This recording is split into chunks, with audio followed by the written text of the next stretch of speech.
बड' लेटेस्ट आपडेटआव बयखौबो बरायबाय। दिनैनि रादाबखौ फरायदों आं प्रमद खाख्लारि।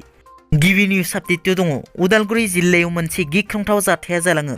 हरखाब जाब्रबथायजों गंसे एल्ट' 800 गारिया अर जोंनानै खामजोबो।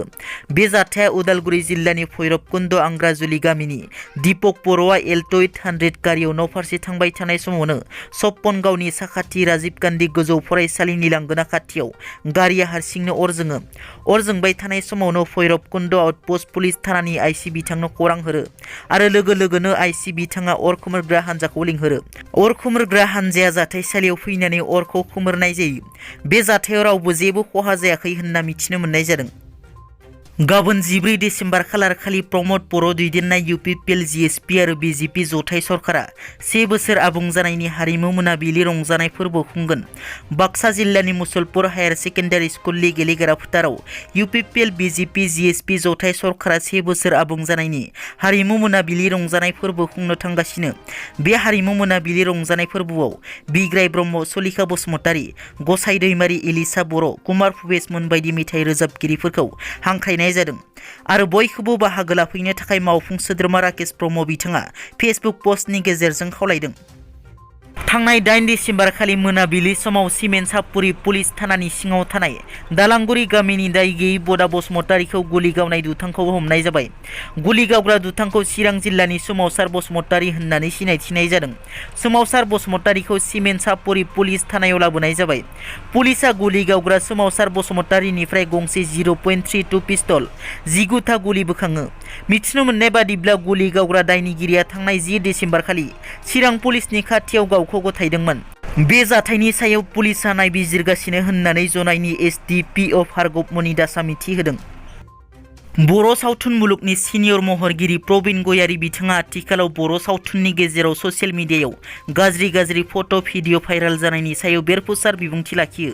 बिथाङा बुङो दि बियो गावबा गावनि गोरोन्थि जायफोरा भाइरेल खालामदों। माखासे मिरु बिसायावनो मुङानो गैया। ओरैनो खायसे बिसोरो ससियेल मिडियायाव गावखौनो बायदिसिना भिडिअ खालामना फोसावनायनि थाखाय खायसेफोरा एक्ट्रेस होनना गनायना लायो नायग्राफोरा। नाथाय बे बिसानि फारिलाइयावनो गैया जायफोरा भाइरेल जादों। बे भाइरेलनि आसोल दायनिगिरिया आंनि बादिब्ला बिमा-बिफा। बेयाव बिसाखौ सोंखारिनाया गोरोन्थि जागोन। मानोना दिनै बिथांमोना गावनि फिसाजोफोरखौ फरायनो थिनहरो। बिथांमोना फ्लेटआव थायो, नाथाय माबोरै रां आरजिना बिथांमोना फ्लेटआव थानो हादों, माबोरै एसेबां गाननाय जोमनाय देलायनो हायो, बेफोरखौ बिमा-बिफाफोरा नोजोर होनांगौ। सोंनांगौ बबेनि फैसा मोन्दों, माबेनि आरजिदों नोंसोरो होनना। बड'लेण्ड गेस्ट हाउसखौ लानानै प्रमद बर'नि सायाव बेरफुसार बिबुंथि लाखियो हाग्रामा महिलारि बिथाङा खौरांगिरिनि सिगाङाव बुङो दि बड'लेण्ड गेस्ट हाउसआ गासिबो बन्द होननानै खोनानो मोन्दों। रावबो आलासि थानो होआखै। खोथाया जाहैबाय सोरबा EMनि PS प्रमद बर'नि, सोरबा PSPA बिथांमोनानो मोनब्रै मोनबा खथा लाखिनानै दोनदों बन्द। बाहेरनि मानसि, जेनेरेल मानसि थानो होआखै होनना। बिथाङा बुंबावो दि BP बा BJP दोलोनि सोरबा आफादगिरि नेहाथारिजों फर्मेलि सावरायलायाखै। ओरैनो गिबि मन्थ्रिजोंल' सावरायदों माखासे खोथाफोरनि सायाव। लोगोसे प्रमद बर'आ दिनैनि सानाव थांनाय 11 दानाव मा खामानि मावगासिनो, मा गोरोन्थि मावगासिनो, बेफोर गासिबो खोथाफोरनि सायाव BP दोलोआ फैगौ समाव इन्टारेक्शन प्रग्राम लागोन होननाबो बुंबावो बिथाङा। भारतनि हारनाथ चान्दुआ मिस इउनिभार्स 2021 बिमुंखौ देरहाबाय। इजराइलनि इलियाटआव खुंफुंनाय 70थि मिस इउनिभार्स 2021 बिमुंखौ पान्जाब चन्डीगढ़नि 21 बोसोर बैसोनि हारनाथ चान्दुआ देरहायो। भारतनि हारनाथ चान्दुआ मिस पाराग्वाय नादिया फेरेरिया आरो मिस साउथ आफ्रिका लालिला एमेसवानेखौ फेजेननानै बे बिमुंखौ देरहायो। मख'नो गोनांदि बे बिमुंखौ 21 बोसोर सिगां 2000 मायथाइयाव लारा दत्तआ देरहादोंमोन। दिनैनि रादाबा एसेनोसै। नोंथांमोना जुदि आंनि चेनेलखौ दासिमबो साबस्क्राइब खालामाखै, अन्नानै साबस्क्राइब खालाम। गोजोन्थों।